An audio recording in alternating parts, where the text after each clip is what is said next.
Hey, what's up, diggers? Prospector here with Watcher Realms. I wanted to go over basically the skills and how Semra works and try to explain a little bit of how you can hopefully easily take him on a little bit easier. If you're interested in that, stick around. Without further ado, let's dig in.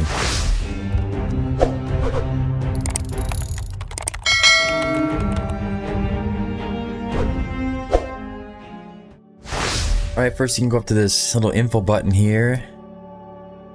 For the introduction, Semra in Titanic Ruins is a new and powerful monster that requires the collaboration of all guild members to challenge.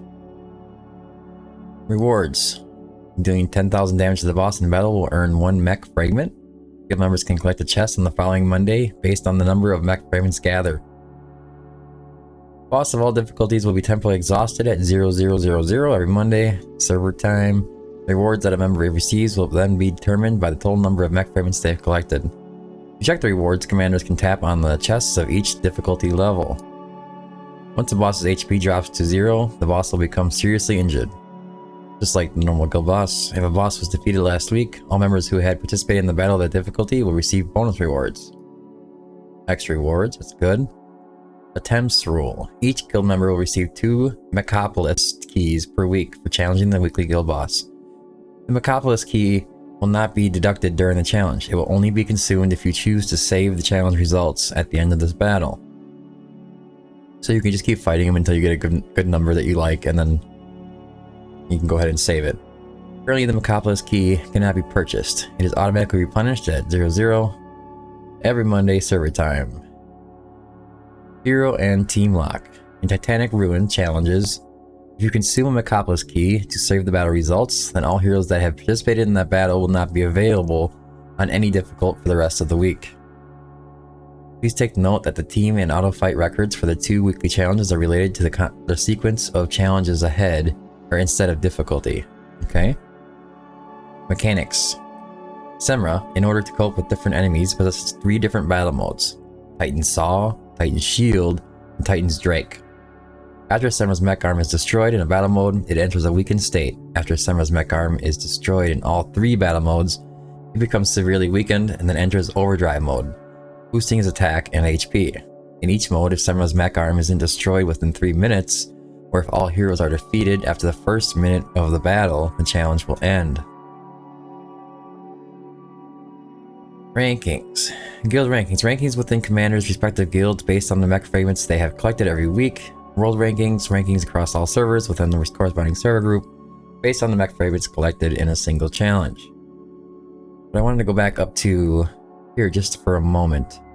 So what's going to happen during the battle is you're going to have your Titan Saw is going to come out, and you're going to take down that health bar for the Titan Saw. And once it gets to 0, he's going to go into a weakened state, and then it's going to switch over to the Titan Shield, which is that Aegis shield, and I'll explain that in a minute. And then you got to take that one down. When that one goes down, it goes into weakened state again, and it goes into the Titan's Drake. That's the one with the poisons. We need to cleanse out the poisons.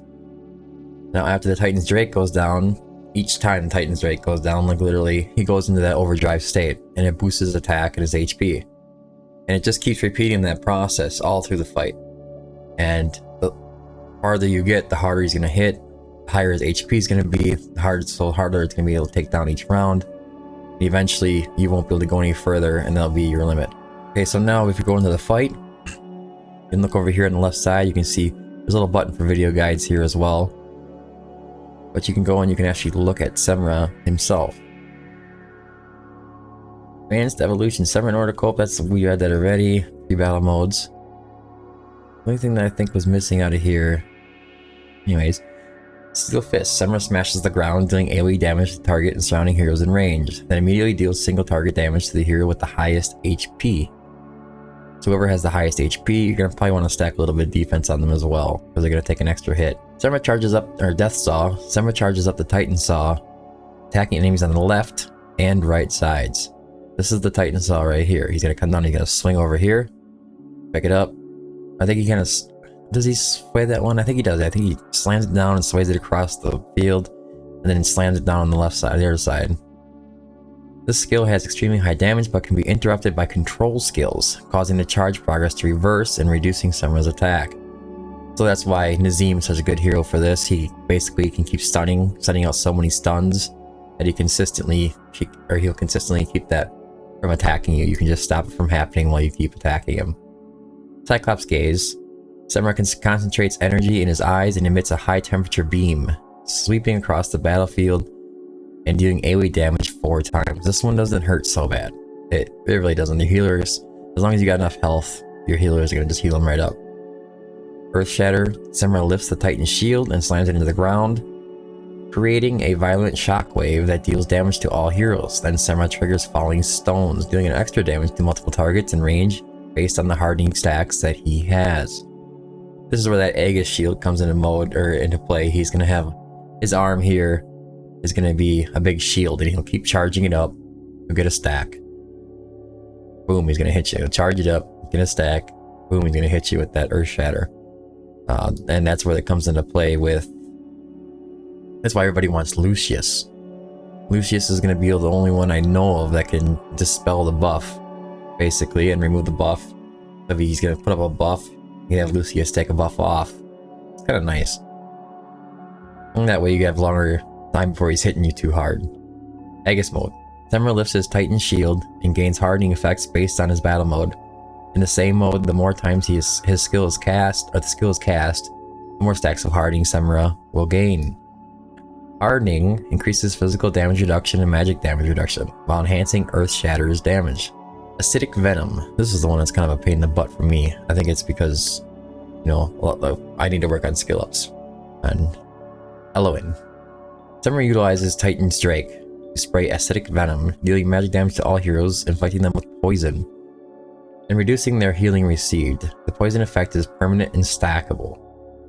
So it's kind of like it's basically an anti-heal, and then you get poisons as well. So it becomes really hard to keep them alive for too long.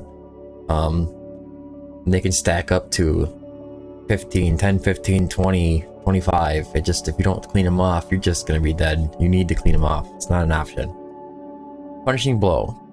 Each time a hero is defeated or retreats, their redeployment time is increased by 10 seconds. Just wanted to kind of point out a couple of heroes that are good for the cleansing part. Obviously, Eloin is one of them.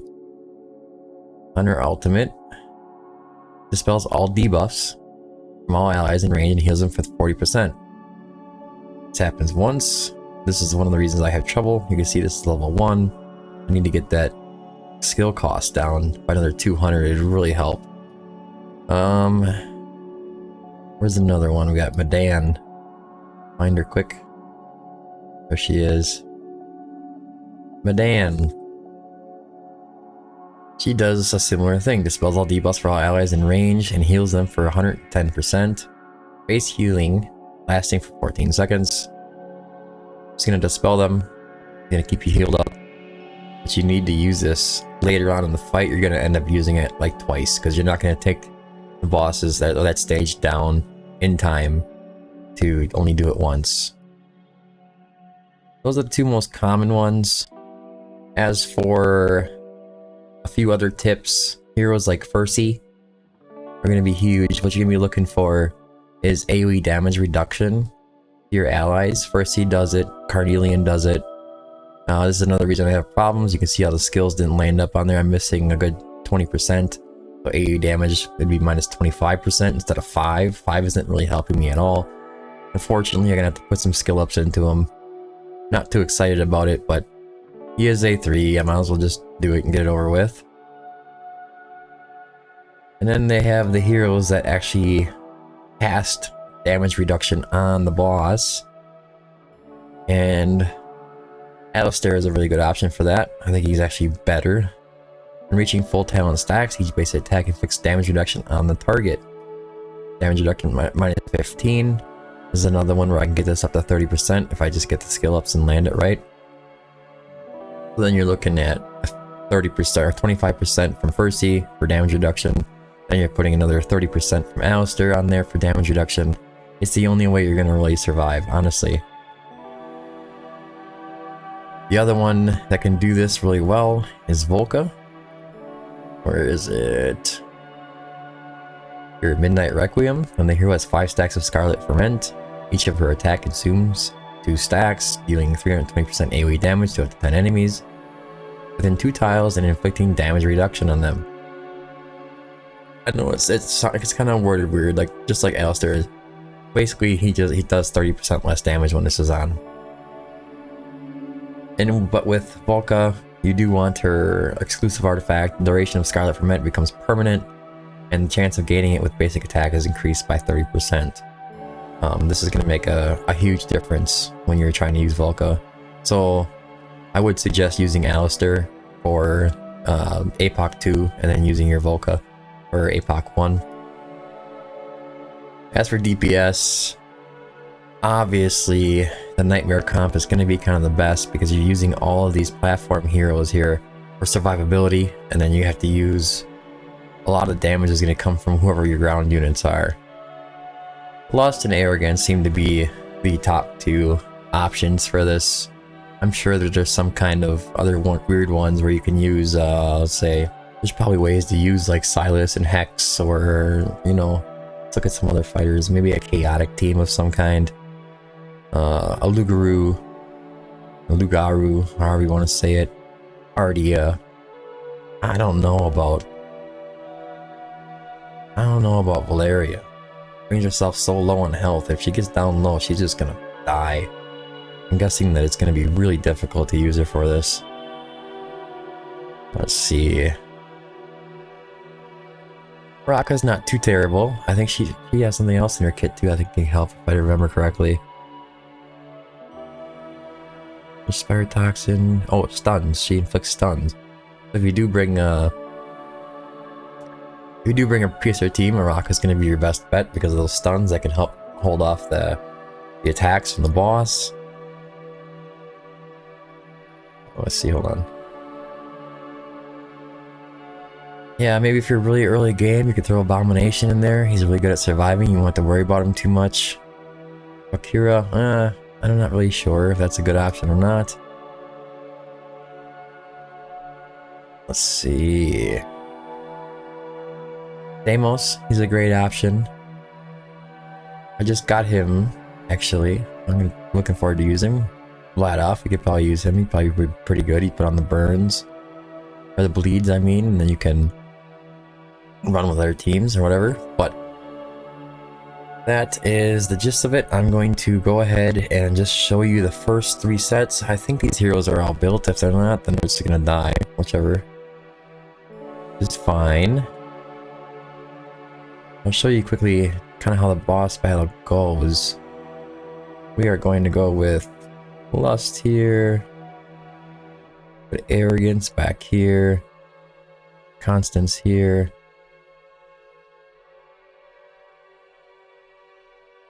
Alzar there. Torador. I'm going to put Elo in here, and this works because when she has her ultimate on, this is the range you need for your cleanses. So this is what you can work with. Put a first E point in this way, Carnelian point this way, and Alistair down here. And I'm not gonna go through this whole fight. Like I said, he actually he does some pretty good damage. I'm gonna leave him off the field for now. I do have to change the way these guys are all geared up though, because it doesn't look like they're in the greatest shape.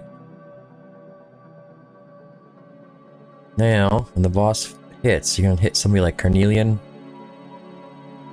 and she'll reduce that damage that they're taking. You also have Elwyn out in the field, so you can pop down whatever wood elves. But the idea is just get this bar down. Keep doing damage. You are going to want to bring either a Constance or Dolores. If you don't have both, you're going to have to use your Dolores on APOC 2. But Constance seems to be better for it because she's also bringing a lot of healing. I like to wait.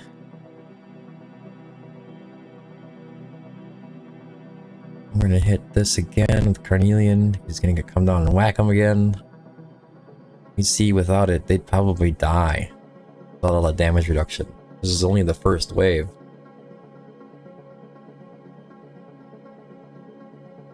And this is that chainsaw.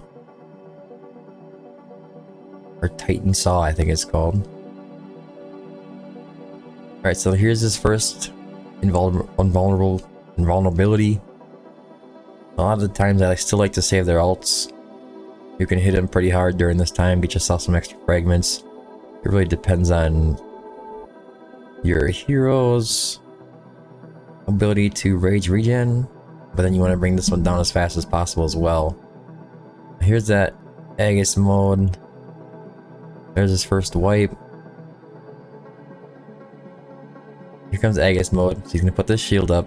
He doesn't have any more extra defense right now, but he does give himself enhances the damage of Earth Shatter, increases Semra's physical damage reduction, and magic reduction, damage reduction by 6%, and that just keeps stacking. You can see that's where the Earth Shatter gets more damage, so he'll stack this forever. You won't make it too far anyways. If he gets too far and then he stacks, he's just gonna take your team out.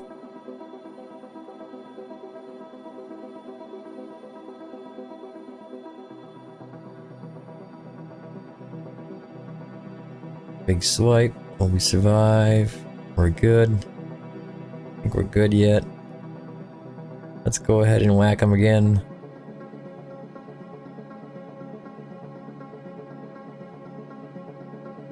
Yeah, I don't think my heroes are built up really well, but it's okay. We're just trying to show how this plays out.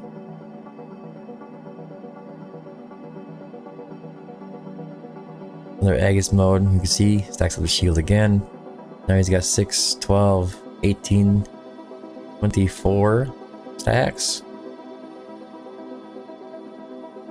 So now I'm gonna start hitting Carnelian.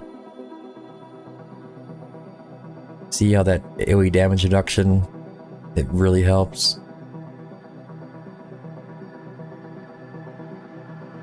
We can bring him down this time. I don't even think Salazar is geared.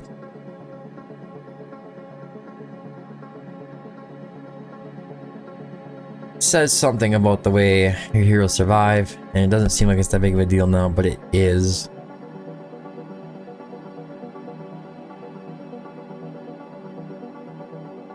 Later on down the fight. Come on, just take him down. Get it done. Slowpokes. Here he goes. There you see his arm popped off, and then we have the Titan's Drake. Is the next arm that's gonna pop forward, and that's the one that's gonna poison. As soon as it spawns up, you're gonna get poisons. You can see now we have 5 stacks. Poison, 1% each, and they are also getting anti-heal put on them. This seems to be the easier one to take down, and you don't always want to cleanse, so I'm going to try to wait to see if I get any kind of trouble. I hit Carnelian. Ideally, what I want to do is I want to survive up to 10-15 stacks, then hit Eloin. So if next arm's going to come around, I'm going to have to do it because these guys, I know they're not geared. Eloin will cast it. She'll remove all the poisons.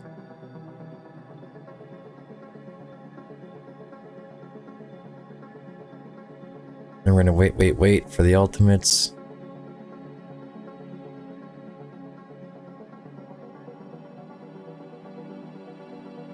I'm going to use Carnelian again to keep them alive, help them survive. Now we're going to hit them again with all their no gear on. Hit Percy, bring the healing up a little bit. Hopefully take that down. Come on, you guys can do it. Don't mess up the showcase here. Right there they go. Now we're good. We can survive these 10 stacks of poisons, and now Eloin can cleanse it. And now there's your third wave is down. And this essentially is all you really need to know. It's just gonna keep repeating. That's the fight. You're gonna be able to do it on autopilot. I just don't think you're gonna be able to auto fight this. It's not really how it's intended to go. I did do some takeovers, and all their auto fights kept failing, and that's because there's RNG involved. So now we're gonna hit. And I'll show you up here. Click on this. Semra enters overdrive mode, increasing attack by 30%, HP by 50%. So every time you cycle, the attack's going up by 30% and HP is going to go up by 50%. You cannot dispel the overdrive mode. Now, depending on how long you can make it, that's going to be up to you and your heroes. You know, if you have a team like this, and I think somebody like maybe Gon or something else would be better. Who's the Watcher Lord? Then we're going to exit the fight. And I'm going to show you, I forgot to talk about the Watcher Lord. I don't have a good Watcher Lord. I could really use one. Go back to camp. I'm going to go directly into the gallery. Yeah, see, there's not really much that you can work with. Who am I trying to boost in there? All I'm really trying to boost there is Alistair. So you could argue that his Lord skill isn't really worth bringing into the game, and I could just run somebody else. Maybe another good DPS that would do some extra damage. Another good fighter. Let's see, that could reach from that distance. Maybe like a Valk or Ardia. Ardia would probably be pretty good, though I'd be a little worried about her dying quite often. But anyways, that's all I have for this video. I hope you found it helpful. Don't forget to like and subscribe. I know like 95% of my viewers are not subscribed, and I just want to let you know that it does help me a ton when you do so. It helps encourage me to make more videos and keep going. Trying to get to that 1,000 subscriber mark and hopefully get monetized at some point. And I think we have to have like 1 million hours of view time or something. So the longer the video you watch, the better. Anyways, don't forget to join this Discord. It's down in the description below if you need any help with anything. I also do takeovers. I have done takeovers for Semra. I do them for gear raids. I do them for whatever you really need, and they're relatively cheap. But anyways, until next time, keep digging.